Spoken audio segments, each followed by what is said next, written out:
3 महिन्यांमध्ये 7 वेळा विषारी सापाचा दंश. हे वाक्य ऐकल्यावर कुणाचाही क्षणभर विश्वास बसणार नाही. थोड्या वेळासाठी सगळ्यांना कदाचित वाटू शकतं की हा कुठल्या तरी चित्रपटाचा सीन आहे किंवा एखादी अफवा असेल. पण दुर्दैवानं ही गोष्ट आहे महाराष्ट्रातल्या जालना जिल्ह्यामध्ये घडलेल्या एका जिवंत वास्तवाची. ही गोष्ट आहे अवघ्या 15 वर्षांच्या पूजाची, जिथे बालपण खेळण्यात नाही तर मृत्यूशी झुंज देण्यात चाललाय. यातही हा नशिबाचा खेळ म्हणायचा की व्यवस्थेचं अपयश. एकाच व्यक्तीला वारंवार सर्पदंश कसा काय होऊ शकतो आणि एवढ्या संकटात त्या कुटुंबाच्या वाट्याला नेमकं काय आलंय, सगळं काही सविस्तर जाणून घेऊयात या व्हिडिओच्या माध्यमातून. त्यासाठी व्हिडिओ शेवटपर्यंत नक्की पहा.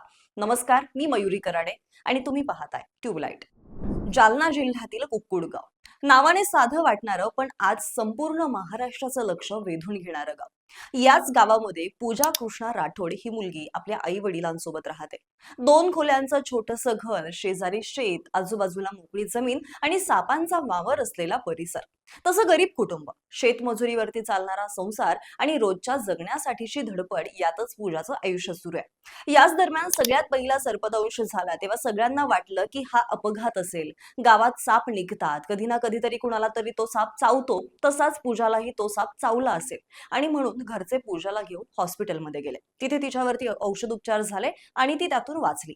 पुढे तिच्या कुटुंबाने सुद्धा सुटकेचा श्वास सोडला.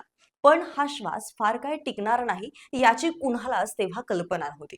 पुढे काही दिवस जात नाही, तोच दुसऱ्यांदा सापाने पुन्हा एकदा पूजाला दंश केला. यावेळी मात्र भीती वाढली, कारण या आधी सुद्धा पूजाला साप चावलेला होता आणि त्यामुळे त्या भीतीने पूजाच्या आई वडिलांची झोप उडाली. तरीही देवावरती विश्वास ठेवत पूजावरती उपचार केले, त्यातून ती बचावली. परत तिसऱ्यांदा, चौथ्यांदा आणि अशा प्रकारे अवघ्या 3 महिन्यात तब्बल 7 वेळा विषारी सापाने पूजाला चावा घेतला. यात प्रत्येक वेळी मृत्यू अगदी समोर उभा राहिला आणि प्रत्येक वेळी नशिबाने तिला परत पाठवलं. बरं, यात 7 वेळा सर्पदंश होऊन सुद्धा पूजा जिवंत आहे हे जरी चमत्कारासारखं वाटत असलं तरी सुद्धा तिच्या मनावरती झालेले घाव कुणालाही दिसत नाहीयेत. आज पूजा सतत भीतीने जगतीये, झोपताना, चालताना, बसताना. आता पुन्हा साप चावेल का हा प्रश्न तिच्या डोळ्यात कायम असतो. रात्री थोडासाही आवाज झाला तरी सुद्धा ती दचकून उठते. मृत्यूची भीती तिच्या मनात इतकी खोलवरती बसलेली आहे की तिचं बालपण अक्षरशः हिरावून घेतलं गेलंय. यातही गावात सर्पदंशाच्या घटना वारंवार घडत असल्यामुळे पूजाच्या सुरक्षिततेसाठी कुटुंबियांनी तिला तिच्या मामाच्या गावी पाठवण्याचा निर्णय घेतला. तिथे तरी ती सुरक्षित राहील अशी त्यांना अपेक्षा होती. पण नियतीचा खेळ बघा, मामाच्या गावात सुद्धा 2 वेळा सापाने तिला दंश केला आणि यावरून एकाच व्यक्तीला साप सातत्याने का चावत असावा असा प्रश्न सगळ्यांना पडलाय. मंडळी, पूजाचं कुटुंब आधीच आर्थिक अडचणीमध्ये आहे. वडील कृष्णा राठोड आणि आई हे दोघे सुद्धा शेतमजूर आहेत. 1 एकर शेती आहे आणि त्यावरती अवलंबून असलेला उदरनिर्वाह.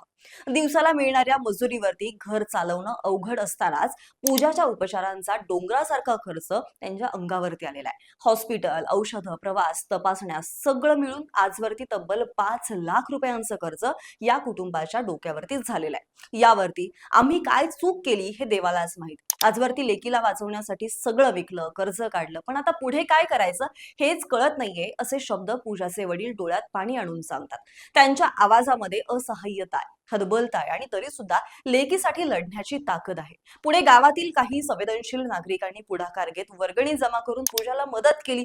काहींनी औषधांसाठी पैसे दिले तर काहींनी धीर दिलेला आहे. पण प्रश्न मोठा आहे. वारंवार होणारे उपचार, सततची भीती आणि वाढत जाणारं कर्ज यामुळे हे कुटुंब मानसिक आणि आर्थिक दोन्ही बाजूंनी कोलमडलेलं आहे. त्यात एकाच व्यक्तीला इतक्या वेळा सर्पदंश होणं हा निव्वळ योगायोग आहे की यामागे काहीतरी वेगळी कारण आहेत, यावर सुद्धा गावामध्ये चर्चा सुरू आहे. कुणी म्हणतं की परिसरामध्ये सापांची संख्या जास्त आहे, कुणी म्हणतं घराची रचना धोकादायक आहे, तर काही जण याकडे अंधश्रद्धेच्या नजरेतून सुद्धा पाहतात. मात्र या सगळ्यामध्ये पूजाचं आयुष्य मात्र दररोज संकटात सापडलेला आहे. पण प्रश्न हा फक्त पूजापुरता मर्यादित नाहीये. ग्रामीण भागात सर्पदंशांसारख्या घटनांबाबत योग्य उपाययोजना आहेत का? तात्काळ उपचार, सुरक्षित घरं, जनजागृती हे सगळं त्या ठिकाणी पुरेसं आहे का? एका गरीब कुटुंबावरती इतकं मोठं संकट कोसळल्यावरती शासन, प्रशासन आणि समाजाची जबाबदारी काय? आज पूजा आपल्यासोबत आहे, पण तिचं आयुष्य सुरक्षित आहे का? तिच्या डोळ्यात पुन्हा स्वप्न दिसतील का? ती भीतीमुक्त आयुष्य जगू शकेल का हे प्रश्न सुद्धा अजूनही अनुत्तरित आहेत. बाकी ही गोष्ट आपल्याला फक्त हादरवण्यासाठी नाहीये, तर विचार करायला लावण्यासाठी आहे. आणि त्यामुळे या घटनेकडे तुम्ही कसं बघता हे कमेंटमध्ये जरूर कळवा आणि आपल्या ट्यूबलाइटला फॉलो आणि सबस्क्राईब करायला विसरू नका. धन्यवाद.